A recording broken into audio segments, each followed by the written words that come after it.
All right, you ready for the best part of this? He was ready to paint over this. That's me. You came. Love this. I didn't like it. Love that. That was the first thing he said to me on the phone. I'm like, and then he goes, but my wife said turn it upside down. Oh, my wife said turn it. Is she here? No, she's out drinking with her friends. That is the best thing ever. The wife said turn it upside down. So she's been watching him a long time, right? Yeah. Why didn't you like it? Well, I have two others I think are better, and I didn't like the composition. Oh. It was actually on the side with the white plate, and I hate to keep stretching canvas. I was going to reuse the canvas. She said, no, don't paint over it. So we turned it upside down, and I put a design on the plate and left it the way it is. Oh, good job. Look at how he talks about it so frank. It's like, yeah, so I did this and so I did that. It's like, look how it comes out. It's like, you know. There's no magic. It's all hard work. Yeah, well, there we go. There we go. Now, keep that in mind when you start to think about realism. Okay, and he is sort of a photo realism artist. However, it's not quite as sharp, as we said, and not as precise. That's how he just, changes it from real photo realism. But it takes a long time to learn how to paint or draw something representational. That is a different story from being an artistic expression. Okay, and they're both important or not. You decide that. But they're two different things. Okay, they're two different things. If you want to learn how to make an orange like that, you got to work at it. Just like if you needed to make a piece of furniture. You can't do it if the drawer doesn't open. So, however, you have to have an interest in that. Okay, and if you do, you've got to learn certain things. Depends what your interests are. And I'll show you my painting today. I happen to have one in here. It doesn't have anything to do with oranges, that's for sure. But it's like he likes oil because of the changing nature of the medium and the depth. Okay? And this is a list of the first in a series of orange paintings, right? Yeah. And this is not necessarily the one you thought was going to be in, or is this the only one you entered? Yeah, Yeah, okay. So you study the old masters, right? yes, Which is nice. Old masters, Rembrandt, things like that. And you're self-trained. yes, mostly. That's pretty cool. This is also my favorite part of what you said. In his junior year, his apartment needed to be decorated, so he started to paint. That is the best thing I've ever heard. Is that a good reason to start painting? Absolutely. Yes, it is. Is there any questions anyone has for Michael? It's really a cool painting. I'm glad your wife said that. What were you doing your senior year? Well, I went to Providence College way back in late 60s. It wasn't a very cool place to be.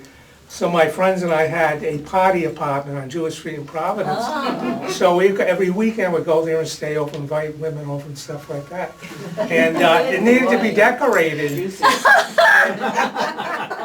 I had been an artist in grammar school, so I started painting That's and drawing. Yeah. Why can't I make this place look good, Yeah, I know, right? yeah. No, it's really a great painting, and I'm so glad. You have to thank your wife for letting us see this and it happening. My friend that I was with when I saw this painting for the first time noticed because the shadows. Yeah, I know. The shadows are turned upside down too, so, but you know what, you could do whatever you want. It's like, don't be so stuffy, you know what I mean? Don't just sit there and like, oh, does this look okay? I just wanted to comment that Wesley Kandinsky came into his studio and the painting was upside down and started the whole Blue Rider abstract series. Because he saw it upside down and he saw it in a different light. It was going to be trashed. Who did that? Wesley Kandinsky. Wassily Kandinsky. Well, Oh, let- yeah. Yeah. Okay. Well, let me just tell you, as an art teacher for many, many years, which I'm not really doing right this moment, but I will be again, you're always supposed to turn your artwork upside down all day long. It's like, okay, I'm really getting tired now of painting, whatever. Let me just turn it upside down. We'll go get a snack, And then you turn it on the second side. Then you turn it on the third side. You always do that. Because if your painting looks good upside down, it should. No matter whether it's, like if a person's on their head because it's realism, you just start looking at it as shapes. And if that looks good upside down as a shape on this canvas, it's good. But sometimes you catch all the things that are like wrong for you by turning it upside down or on its side. So she's got it going. And if you're painting, you're sitting, Yeah, and you don't feel like standing up, it's easier to turn the painting upside down. that's right. That's right, that's right. That's I right. just wanted to mention, Yes. I loved what you did with all the navels. Yeah, they're all a They're little just different, so yeah, good. like They're innies and so outies different. and- They're yeah. so They're so interesting. good. Yeah. We need to look, right? Realism, yeah. So interesting, so interesting. Anyone else? You? When I stand at a distance, and please bear with me because I don't know how to really ask this question, but when I'm on top of your painting, it's all blurry. When I step back, it's exactly the way it should be. It's very realistic. How does an artist do that when they're working here? I don't know. But most paintings aren't meant, you're not supposed to be looking up close. Rembrandt used to say, get your nose out of my paintings. The farther you get back, the better they look usually, unless you're working on a small scale like that. Right, So you're working out of focus. You trained yourself to work out of focus and not really. in a way that comes into focus at a distance. What it really is you're looking at it. Go ahead. I was gonna say, part of it may also relate to visual field, your eye, and how it relates to your brain. So when you're close to something and you're looking at finer detail, your brain perceives it a certain way. But as you step back further, your brain is starting to perceive it differently, and so things start to meld together a little bit more, because you're not seeing Okay, all that fine that's me detail. as the viewer. What about the artist? How does you work? Same In difference. there. Why does one person paint close up and then step back to get a different perspective on that same piece of work? Because you see things a little bit differently that way. John Singer Sargent never sat down, he always would stand, and he had this big studio, there was a path in the rug. He'd go stabbing back, he'd go way, way back and look at it, and then come in and paint that way. It was like, you had to see it from far away and close up.